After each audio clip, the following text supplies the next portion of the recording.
Hace exactamente 2 años y meses, fue en febrero del 2022, cuando Vladimir Putin decidió llevar a cabo la operación especial en el este europeo.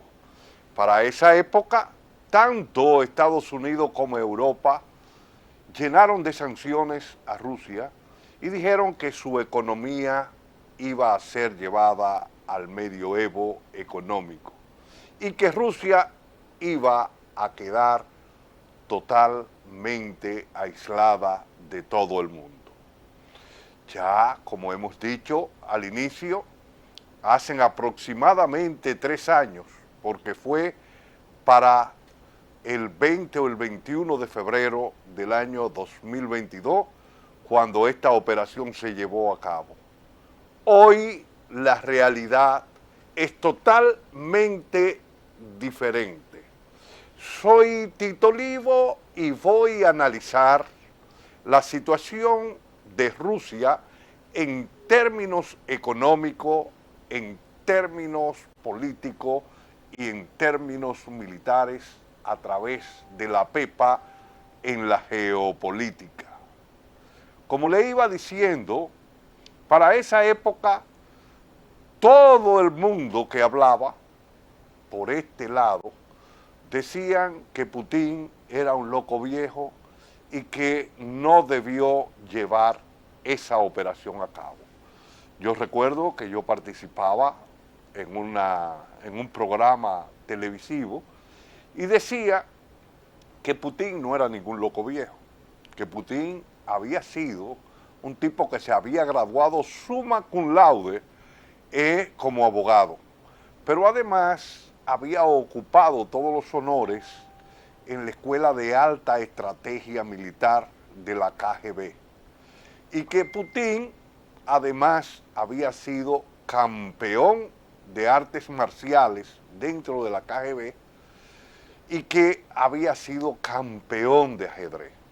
Por lo tanto, era una persona que se aposicionaba antes de llevar la operación.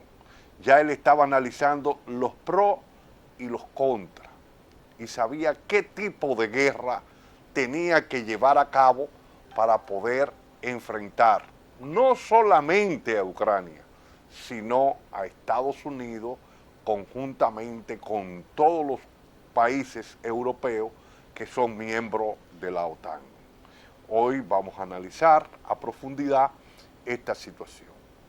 Cuando a Putin se le bloquea, ya él había analizado y había visto cuál era la posición de Estados Unidos y Europa, no solamente con Rusia o con China, que podría ser, sino se había visto lo que había pasado con Corea del Norte, había visto lo que había pasado con Irán, había visto lo que había pasado con Libia, había visto lo que había pasado con Irak y con un sinnúmero de naciones que fueron bloqueadas y sancionadas y que sus economías fueron destruidas.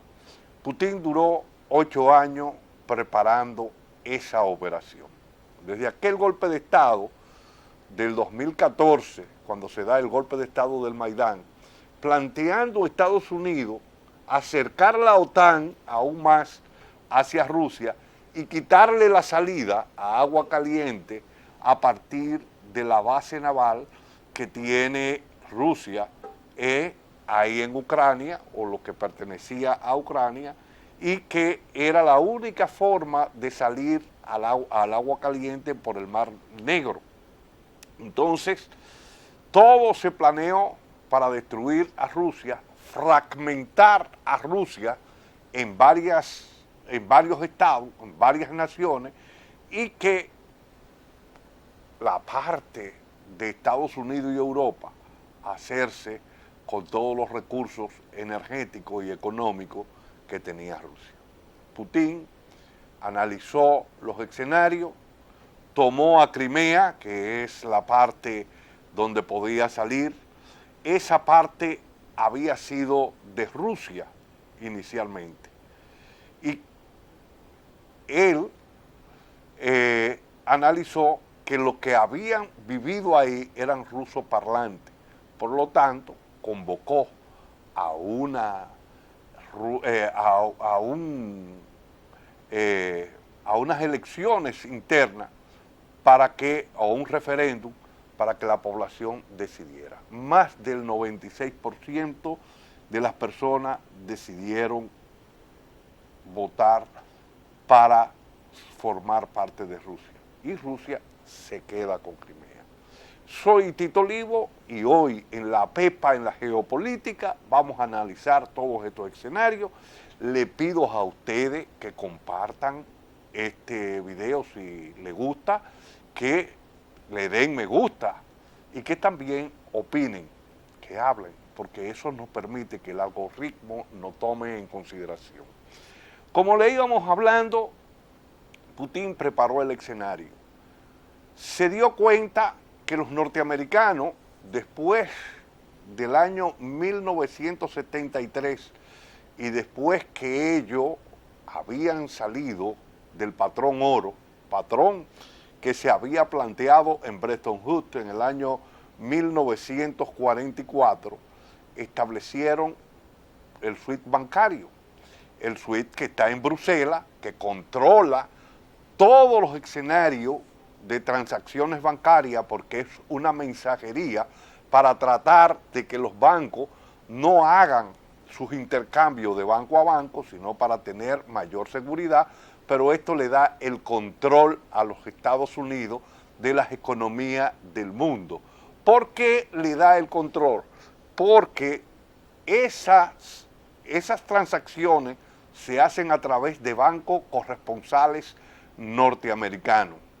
Usted va a transferir de República Dominicana o le van a transferir de Estados Unidos a República Dominicana un dinero, usted tiene que dar la cuenta de su banco, tiene que dar el código SWIFT del banco, pero también cuál va a ser el banco corresponsal de usted en Estados Unidos. Y esto permite a los norteamericanos controlar todas las economías porque saben lo que la gente compra, por qué transfiere y qué es lo que más se está demandando en el mundo. Esto le da un control absoluto. Ante esta situación, Putin generó su propio SWIFT bancario de transferencia. Pero además comenzó a pactar con los chinos otro código de transferencia que los chinos también, que saben que están siendo sancionados por Estados Unidos, porque los norteamericanos se plantean la liberalización de la economía hasta que le tocan los intereses. Cuando le tocan los intereses, ya ellos comienzan a regular la economía totalmente y comienzan a sancionar, comienzan a poner barreras arancelarias y pararancelarias para hacer el producto tuyo menos competitivo con relación al producto de ellos, o sencillamente dicen ese producto no puede entrar aquí a Estados Unidos o no puede entrar a Europa, como está pasando ahora mismo con los carros eléctricos, que los chinos tienen una mayor competitividad con relación a Estados Unidos y a Europa. Sin embargo, los europeos ponen altos niveles de aranceles para que esos vehículos no puedan entrar. Ante ese escenario, Putin comienza a mover fichas, y una de las fichas que mueve Putin es reactivar el grupo de los BRICS. El grupo de los BRICS, que inicialmente fueron Brasil, Rusia, India, China y Sudáfrica, eran 5 naciones, comienza a ampliar. Lo primero que hace después de él comenzar a darle vida al grupo de los BRICS, o sea, seguir impulsando el grupo de los BRICS, es hacer transacciones entre ellos.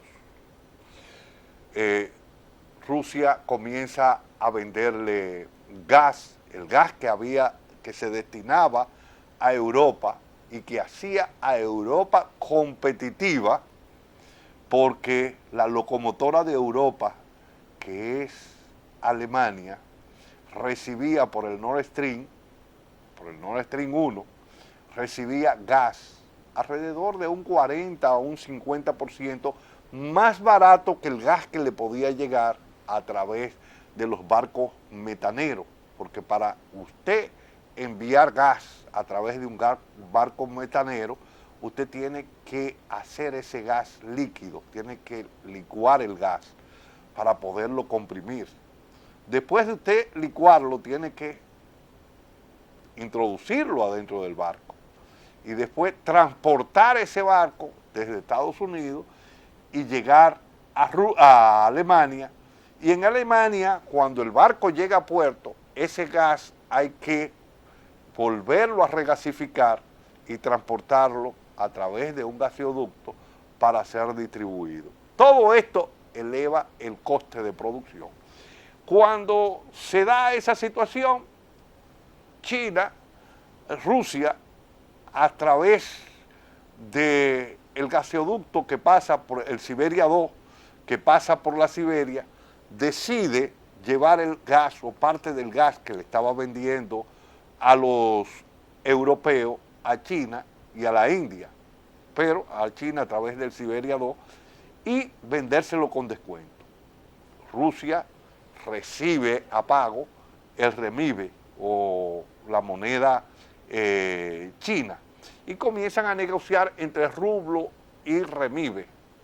Todo esto a través del sistema de mensajería que ellos habían creado y también la tarjeta de pago que ellos crearon, que fue el sistema MIR de pago para sustituir a Visa y Mastercard. Todo ese proceso comienza a darse y comienza a configurarse relaciones económicas entre los BRICS, que también se dificultan. Pakistán, que aunque no pertenecía a los BRICS, está en negociaciones, hizo una transacción de mandarinas con Rusia y los rusos tuvieron que pagarle con garbanzo, porque ni quería que le pagaran con la moneda del Pakistán, pero Pakistán tampoco necesitaba rublo porque no iba a hacer transacciones.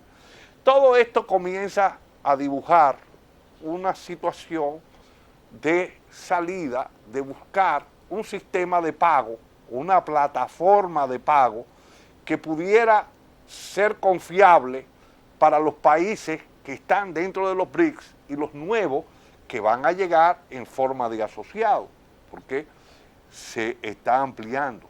Creo que ingresaron 9 naciones más al grupo de los BRICS, que se va a conocer ahora como BRICS Plus. Pero ¿qué pasa? Al ser un grupo de naciones, para usted poder tomar decisiones, todos tienen que estar de acuerdo. No puede haber disenso, tiene que haber consenso. Entonces, esto dificulta, cuando se va ampliando, llegar a un consenso.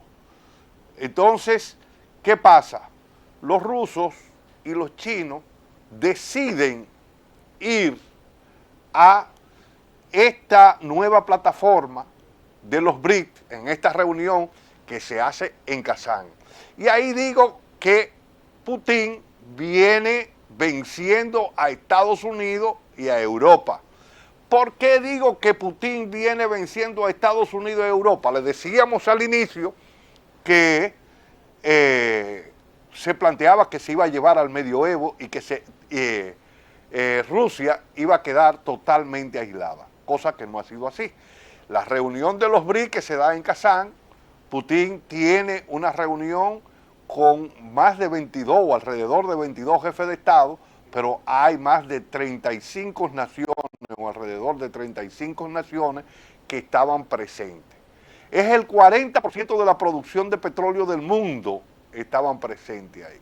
Habían países miembros de la OTAN, como era el caso de Turquía, que está negociando un acercamiento con los BRICS, porque Erdogan tiene esa facilidad de poderse agenciar desde un lado y de otro sus relaciones en beneficio de Turquía.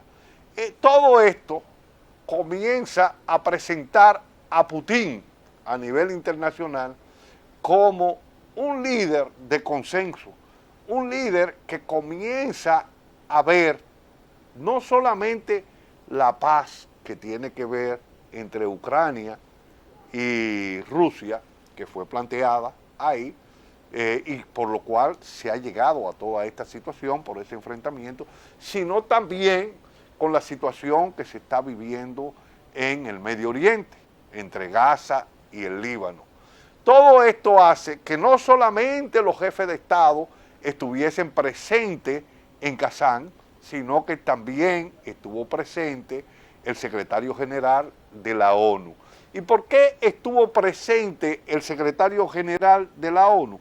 Sencillamente el secretario general de la ONU estuvo presente porque entiende que debe escuchar lo que está pasando ahí y que debe buscar salida, porque la ONU ha quedado ya totalmente desfasada.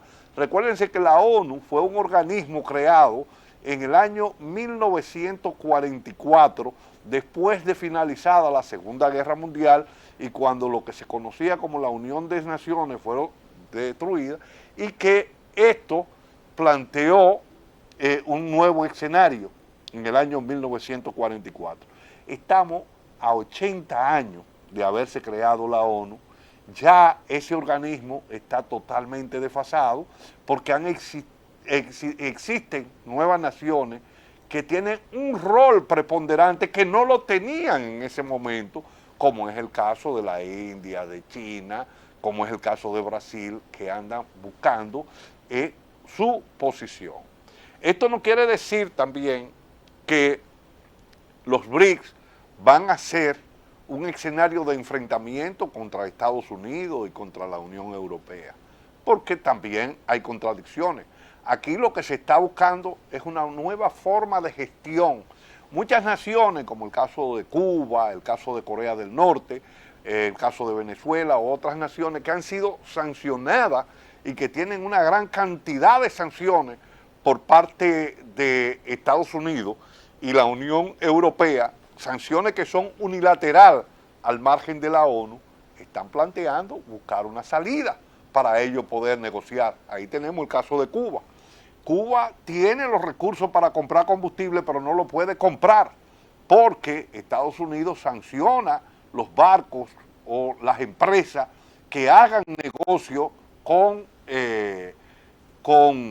Cuba, e inclusive los persigue y lo puede hasta apresar a las personas que están haciendo negocio con Cuba. Entonces, todo esto es un nuevo escenario que se está abriendo, que se plantea en el marco de todas estas relaciones que se están dando. Entonces, aquí hay naciones como Irán, que necesita una apertura, gran productor de petróleo, como Arabia Saudita, que a través de estas relaciones que se vienen dando entre Rusia por un lado, China por el otro y Arabia Saudita, han podido juntarse Arabia Saudita e Irán, países que anteriormente tenían fuertes enfrentamientos. Pero además de esa situación está cómo pudo la India y China resolver su problema limítrofe, que se resolvían a palo. Ellos, las luchas que llevaban eran a palo, en la frontera no se disparaban armas, pero se entraban a batazo limpio, y esto generaba dificultades porque se temía que la India, que es un país nuclear, y que China, que es otro país nuclear, pudieran tener un enfrentamiento. A través de estas relaciones que se van dando y que se están buscando nuevas formas de comercializar en el mundo y nuevas formas de hacer negocio, se ha podido llegar a un entendimiento. Y digo nueva forma de hacer negocio porque ya los BRICS, aunque no van a una moneda todavía, porque muchas personas entienden que se va a una moneda, los BRICS es una plataforma como BRICS and BRICS, como se dice, que es el puente de los BRICS, es una plataforma que andan buscando para sustituir el dólar en términos de negociación. Por eso vimos a Trump, que hablaba recientemente en una entrevista que le hacían y decían, no me pueden quitar mi dólar de negociación, esto sería peor que la Tercera Guerra Mundial. ¿Y por qué él plantea eso, que puede ser peor que la Tercera Guerra Mundial? Es muy sencillo. Cuando en Bretton Woods, que se organiza la ONU, se organiza toda esta cosa, se establece que los norteamericanos, que fueron los que mejor salieron parados de la Segunda Guerra Mundial, pues ellos le vendían armas tanto a los aliados como a los alemanes. E inclusive llegó Ford a financiar a Hitler. Ford, el de los carros Ford, a financiar a Hitler para que llegara al poder y se mantuviera en el poder. Entonces, como ellos les vendían y le cambiaban por oro, fueron los que mejor salieron parados de la Segunda Guerra Mundial, porque ellos entraron a última hora, ya cuando todos los ejércitos estaban prácticamente diezmados y destruidos, y las economías estaban totalmente destruidas. Entonces ellos entraron y tenían una gran reserva de oro. Y plantearon que el dólar iba a ser la moneda de intercambio internacional, a contracorriente de John Maynard Keynes, que planteaba que se debía crear una moneda para el intercambio internacional y que no estuviera basada en oro. Entonces, a partir de ahí ellos establecieron $35 por cada onza de oro que ellos tuvieran como reserva y que Estados Unidos iba a ser la reserva del mundo. Ante esa situación se planteó, ¿y qué pasa? En el año 1971, Charles de Gaulle se dio cuenta que los Estados Unidos no tenían la cantidad de oro que debían tener por las emisiones que habían hecho ellos para financiar la guerra de Vietnam y el déficit fiscal que habían llegado. Entonces, ante esa situación, él decidió buscar su oro. A partir de ahí, después ellos establecieron el patrón petróleo a través de Arabia Saudita, que plantearon que para comercializar el petróleo tenía que ser en dólar, y esto le daba en el año 73 un respaldo, y en el año 1973 crean el SWIFT bancario. Todo esto se está por desmoronar. Los rusos y los chinos son las potencias emergentes que están naciendo, pero que aún no terminan de nacer, y Estados Unidos es la potencia que está muriendo, pero que aún no termina de morir. Muchas gracias, soy Tito Olivo y hasta la próxima semana. Le pido a ustedes que le den a compartir, le den me gusta y que opinen y se registren en nuestra plataforma La Pepa en la Geopolítica.